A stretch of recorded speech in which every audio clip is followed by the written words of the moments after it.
एक रंजीत नाम का व्यक्ति 3 साल बाद दुबई से भारत आता है। वो दिल्ली एयरपोर्ट पर आ जाता है। वहाँ आने के बाद फिर वो ट्रेन पकड़ता है और ट्रेन से वो अपने घर आने लगता है। दोस्तों, जैसे ही वो अपने स्टेशन पर पहुँचने वाला होता है, उससे 2 स्टेशन पहले ट्रेन साइड में खड़ी हो जाती है और वहाँ पर अनाउंसमेंट होती है कि आगे सिग्नल ख़राब है, 20 से 25 मिनट उस सिग्नल को ठीक होने में लगेंगे, तब तक आप लोग यहाँ पर रुके रहेंगे, आपकी ट्रेन आगे नहीं बढ़ेगी। दोस्तों, रंजीत उस ट्रेन से बाहर निकलता है और स्टेशन पर टहलने लगता है। जैसे ही वो स्टेशन पर आगे की तरफ जाता है, पीछे से एक आवाज़ आती है, चाय ले लीजिए, चाय ले लीजिए। वो लेडीज़ की आवाज़ होती है। अब उसे ये आवाज़ कुछ जानी पहचानी सी लगती है। ये पीछे मुड़कर देखता है तो इसकी आंखें फटी की फटी रह जाती हैं कि इसकी जो पत्नी होती है, जिसे ये यहाँ पर छोड़कर गया था, वो आज स्टेशन पर चाय बेच रही है।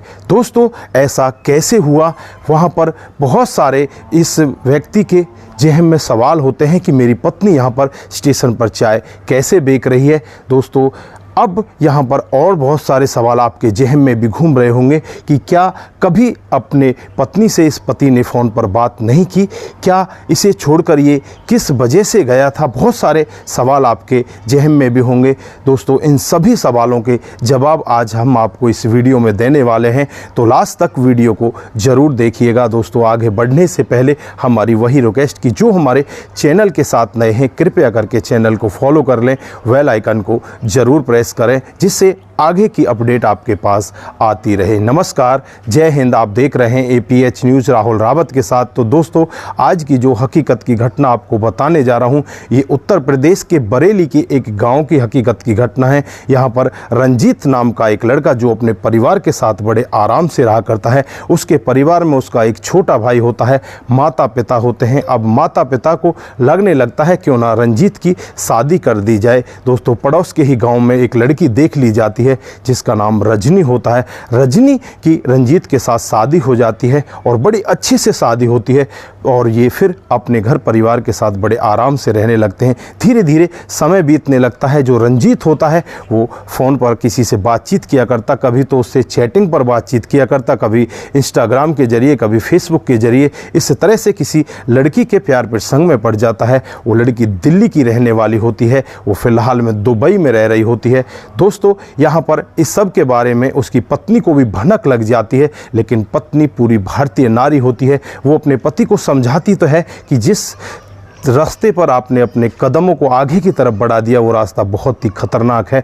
आप अपने कदमों को रोक दीजिए, नहीं तो ये हमारे जीवन के लिए बेहतर नहीं होगा। लेकिन यहाँ पर पति मानने वाला नहीं होता और एक दिन चुपचाप वो एक ऐसा निर्णय लेता है, वो यहाँ से चुपचाप उस लड़की के चक्कर में भाग जाता है। भागने से पहले वो अपना जो फ़ोन होता है उसको घर पर ही छोड़ जाता है और ये यहाँ से दुबई के लिए निकल जाता है। फिर अब घर वाले यहाँ पर उसे चारों तरफ ढूंढते हैं। पुलिस में रिपोर्ट दर्ज कराई जाती है, लेकिन कहीं से भी उसका कोई अता पता नहीं लग पाता, क्योंकि जिससे उसे ढूंढा जा सकता था वो उसका मोबाइल था, लेकिन मोबाइल को वो वहीं पर छोड़ जाता है और वो दुबई चला जाता है। इधर जो यहाँ पर इसकी पत्नी होती है रजनी, वो अपने घर परिवार के साथ रहने लगती है और यहाँ पर जो इस रजनी का ससुर होता है वो बहुत ही अलग करैक्टर वाला होता है। वो अपनी बहू पर गलत निगाहें रखने लगता है और एक दिन का वाक़या होता है, रात के समय उसके कमरे में घुस जाता है और उसके साथ गंदी हरकत करने लगता है। रजनी यहाँ पर बहुत तेज़ी के साथ शोर मचाने लगती है।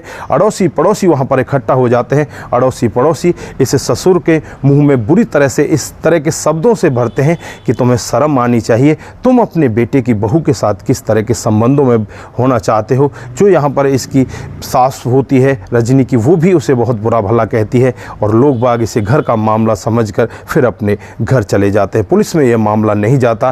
दोस्तों, थोड़े दिन तक फिर ऐसे ही मामला चलता रहता है, लेकिन थोड़े दिन के बाद ये जो रजनी होती है अपने आप को बचाती रहती है। एक दिन फिर से जो उसका ससुर होता है उसके कमरे में घुस जाता है। फिर दोबारा से ये शोर मचाती है। अड़ोसी पड़ोसी फिर वहाँ पर पहुँच जाते हैं। फिर इसको अड़ोसी पड़ोसी उस ससुर के चंगुल से छुड़ाते हैं। दोस्तों अगले ही दिन ये अपने माता पिता के पास फ़ोन करती है, उनसे कहती है कि इस तरह से मामला हो गया, मैं बहुत ज़्यादा परेशान हो चुकी हूँ। माता पिता उससे कहते हैं कि बेटी तू हमारे पास आ जा, ये भी तो तेरा घर है, जब तक तेरा पति वापस नहीं आ जाता तू हमारे पास ही रहे। उसके बाद वो लड़की अपनी मायके में पहुंच जाती है और अपने माता पिता के साथ रहने लगती है। माता पिता यहाँ पर बुजुर्ग होते हैं और जो भैया भाभी होते हैं अब इस लड़की को ताने मारने लगते हैं और कहने लगते हैं कि तू अगर इतनी ही भली होती तो अपनी ससुराल में रह जाती, तेरा पति 10-20 दिन में आ ही जाता या एक आध साल में भी वापस आ जाता, लेकिन तूने उसका भी सब्र नहीं किया, तू उस घर को छोड़कर हमारे पास भाग कर आ गई।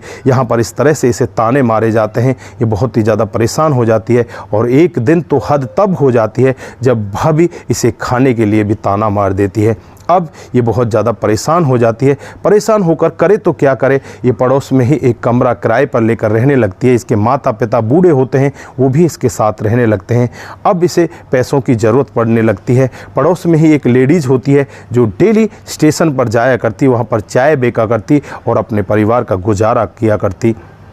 उसके पास ये रजनी जाती है और उससे कहने लगती है कि बहन क्या मेरा भी ऐसा काम चल सकता है, क्या मैं भी आपके साथ चल सकती हूँ, मेरा भी गुजारा नहीं चलता, मैं बूढ़े माता पिता का गुजारा कैसे करूँ। तो यहाँ पर जो उसकी पड़ोसन होती है उससे कह देती है कि ठीक है तुम मेरे साथ में चलो, मैं तुम्हारा काम वहाँ पर लगवा देती हूँ। फिर वहाँ पर एक खोखा दिलाया जाता है और वहीं पर एक स्टोव देकर उसकी भी चाय की एक टपरी खुलवा दी जाती है और स्टेशन पर वो लगातार चाय बेचने लगती है। दोस्तों इधर जो इसका पति होता है रंजीत, वो जिस लड़की के चक्कर में दुबई गया था वो लड़की इसका लगातार यूज करती है। 3 साल तक इसके जो भी पैसे की कमाई होती है उस पैसे को लेकर उससे ऐश किया करती है। 3 साल बाद रंजीत को पता चलता है कि ये लड़की तो तेरे पैसे पर ऐश कर रही है, इसके तो 4 और बॉयफ्रेंड हैं। जब इसको इस सब के बारे में पता चलता है तो उसके पैरों तले ज़मीन खिसक जाती है। वो वहीं पर बैठकर रोने लगता है, सोचने लगता है कि मेरी पत्नी तो इतनी अच्छी थी और मैं इस लड़की के चक्कर में अपनी पत्नी को, अपने परिवार को, सबको छोड़कर आ गया। मैं अगर वहाँ रहता तो अपनी पत्नी के साथ बहुत अच्छा रहता। अब वो यहाँ से जाना चाहता है, उसके साथ उसकी लड़ाई होने लगती है। तो यहाँ पर जब उस लड़की के साथ रंजीत की लड़ाई होती है, रंजीत उससे कहता है कि तू तो बहुत ही गलत है, तूने तो मेरा यहाँ पर उपयोग किया है। अगर तू यहाँ पर 4 लोगों के साथ पहले ही इस तरह के संबंध में थी तो मुझे यहाँ पर क्यों फंसाया। तो वो लड़की कहने लगती है कि मैं तो इसी तरह का धंधा करती हूँ, मैं तो तुम्हारे ही पैसे पर यहाँ पर पल रही हूँ, मेरा यहाँ पर है कौन। दोस्तों रंजीत को बहुत ज़्यादा गुस्सा आता है। रंजीत उसको एक तमाचा लगा देता है और फिर उसके बाद वो लड़की अपने दूसरे बॉयफ्रेंडों को फ़ोन करती है। वो बॉयफ्रेंड वहाँ पर पहुँच जाते हैं और रंजीत की जमकर पिटाई करते हैं। अब रंजीत इतना ज़्यादा दुखी हो जाता है, वो धोबी कुत्ता घर का रहता ना घाट का, वो वाला सिस्टम उसके साथ में हो जाता है। ना तो इस लड़की का रहा और ना ही अपने घर जाने का रहा। फिर भी वो एक निर्णय लेता है कि क्यों ना अपने घर चला जाए। दोस्तों उसके बाद वो वहाँ पर जैसे तैसे कुछ पैसे इकट्ठा करता है और इकट्ठा करने के बाद वो वापस इंडिया आ जाता है। जैसे ही वो दिल्ली एयरपोर्ट पर आता है वहाँ से फिर वो उत्तर प्रदेश की ट्रेन ले लेता है और ट्रेन में बैठकर वो अपने घर आने वाला होता है।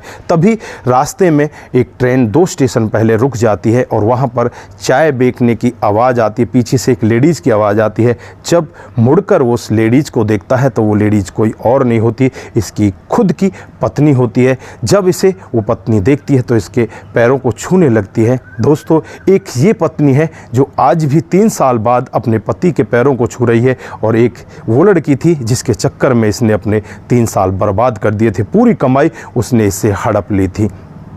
दोस्तों उसके बाद ये पति यहाँ पर टूट जाता है और टूट कर उस पत्नी से कहने लगता है कि तुम्हारे साथ में ऐसा हुआ कैसे, तुम यहाँ पर पहुँची कैसे। फिर ये कहती है कि चलो मेरे खोखे पर चलो, वहाँ जाकर मैं पूरा वाक्य आपको बताती हूँ। फिर इसे अपने खोखे पर ले जाती है, वहाँ पर इसके लिए चाय बनाती है और ये अपना ट्रेन में से सामान लेकर उसके साथ पहुँच जाता है। और वहाँ जाने के बाद वो पूरी अपबीती बताती है कि तुम्हारा पिता जो है उसने मेरे साथ में इतना गलत काम किया है, मुझे वो बार बार छेड़ा करता, मेरे साथ में कुछ गलत करने की कोशिश करता। मैं 2 बार तो उससे बच चुकी, लेकिन ज़्यादा दिन मैं वहाँ पर इसलिए नहीं रही, कहीं ऐसा ना हो किसी दिन मेरी इज्जत से वो खेल जाए, इसलिए मैं अपने माता पिता के साथ आ गई। लेकिन यहाँ पर भी मेरे भैया भाभी ने मेरे साथ में अच्छा नहीं किया। अब मैं अपने माता पिता का पेट पालने के लिए यहाँ पर ये काम करती हूँ। दोस्तों, यहाँ पर पति की आंखों में आंसू आ जाते हैं और वो बैठकर सोचने लगता है कि तूने बहुत ही गलत काम किया है। तेरी पत्नी दर दर की ठोकरें खा रही है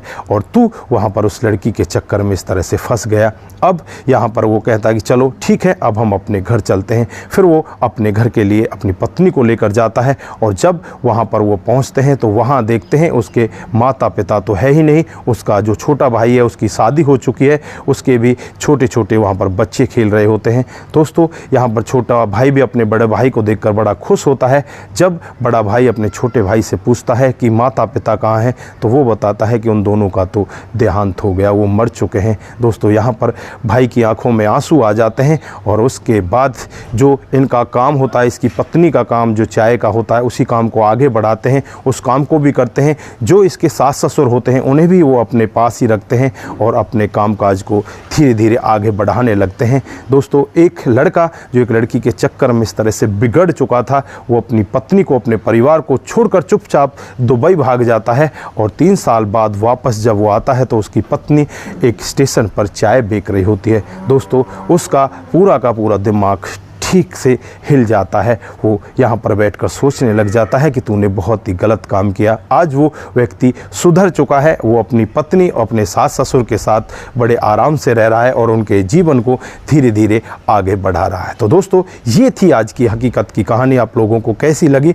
अगर आपको ज़रा सी भी प्रभावित करती है तो दोस्तों के साथ ज़रूर शेयर करके जाएं। दोस्तों, आपका एक शेयर हमें आगे बढ़ाता है और इसी तरह से हमारे अंदर मोटिवेशन पैदा करता है, जो और अच्छी अच्छी कहानी आपके बीच हम लेकर हाजिर होते रहते हैं। तो दोस्तों, आप सभी जहां भी रहें सतर्क रहें, सावधान रहें, अपने और अपने परिवार के रिश्तों के बारे में विशेष ध्यान रखें और अपने बच्चों का भी विशेष ध्यान रखें। नमस्कार, जय हिंद,